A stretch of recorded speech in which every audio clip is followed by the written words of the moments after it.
Look at your hand. How do you know it's really yours? It seems obvious, unless you've experienced the rubber hand illusion. In this experiment, a dummy hand is placed in front of you and your real hand is hidden behind a screen. Both are simultaneously stroked with a paintbrush. No matter how much you remind yourself the dummy hand isn't yours, you eventually start to feel like it is, and inevitably flinch when it's threatened with a knife. That may just be a temporary trick, but it speaks to a larger truth. Our bodies, the physical, biological parts of us, and our minds, the thinking, conscious aspects, have a complicated, tangled relationship.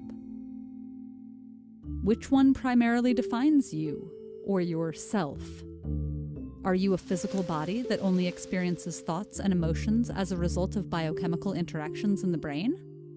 That would be a body with a mind. Or is there some non-physical part of you that's pulling the strings but could live outside of your biological body? That would be a mind with a body. That takes us to an old question of whether the body and mind are two separate things. In a famous thought experiment, 16th century philosopher René Descartes pointed out that even if all our physical sensations were just a hallucinatory dream, our mind and thoughts would still be there. That, for him, was the ultimate proof of our existence. And it led him to conclude that the conscious mind is something separate from the material body that forms the core of our identity. The notion of a non-physical consciousness echoes the belief of many religions in an immaterial soul for which the body is only a temporary shell. If we accept this, another problem emerges. How can a non-physical mind have any interaction with a physical body? If the mind has no shape, weight, or motion, how can it move your muscles? Or if we assume it can, why can your mind only move your body and not others? Some thinkers have found creative ways to get around this dilemma. For example, the French priest and philosopher Nicolas Malebranche claimed that when we think about reaching for a fork, it's actually God who moves our hand. Another priest-philosopher named George Berkeley concluded that the material world is an illusion, existing only as mental perceptions. This question of mind versus body isn't just the domain of philosophers. With the development of psychology and neuroscience, scientists have weighed in as well. Many modern scientists reject the idea that there's any distinction between the mind and body. Neuroscience suggests that our bodies, along with their physical senses, are deeply integrated with the activity in our brains to form what we call consciousness. From the day we're born, our mental development is formed through our body's interaction with the external world.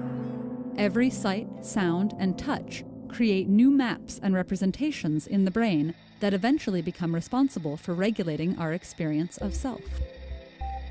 And we have other senses besides the typical 5, such as the sense of balance and a sense of the relative location of our body parts. The rubber hand illusion and similar virtual reality experiments show that our senses can easily mislead us in our judgment of self. They also suggest that our bodies and external sensations are inseparable from our subjective consciousness. If this is true, then perhaps Descartes' experiment was mistaken from the start. After all, if we close our eyes in a silent room, the feeling of having a body isn't something we can just imagine away. This question of mind and body becomes particularly interesting at a time when we're considering future technologies such as neural prosthetics and wearable robots that could become extended parts of our bodies. Or the slightly more radical idea of mind uploading, which dangles the possibility of immortal life without a body by transferring a human consciousness into a computer. If the body is deeply mapped in the brain, then by extending our sense of self to new wearable devices, our brains may eventually adapt to a restructured version with new sensory representations. Or perhaps uploading our consciousness into a computer might not even be possible unless we can also simulate a body capable of delivering physical sensations. The idea that our bodies are part of our consciousness and vice versa also isn't new. It's found extensively in Buddhist thought, as well as the writings of philosophers from Heidegger to Aristotle. But for now, we're still left with the open question of what exactly our self is. Are we a mind equipped with a physical body, as Descartes suggested? Or a complex organism that's gained consciousness over millions of years of evolution thanks to a bigger brain and more neurons than our distant ancestors? Or something else entirely that no one's yet dreamt up? If you'd like to dig deeper into the mind-body problem, we highly recommend you read or listen to I, Robot by renowned science fiction author Isaac Asimov. You can download a beautifully performed audio version of this book for free by visiting audible.com/TEDEd. Every free trial created through this link encourages Audible to continue supporting our nonprofit mission. So thanks for watching, and thanks for your support.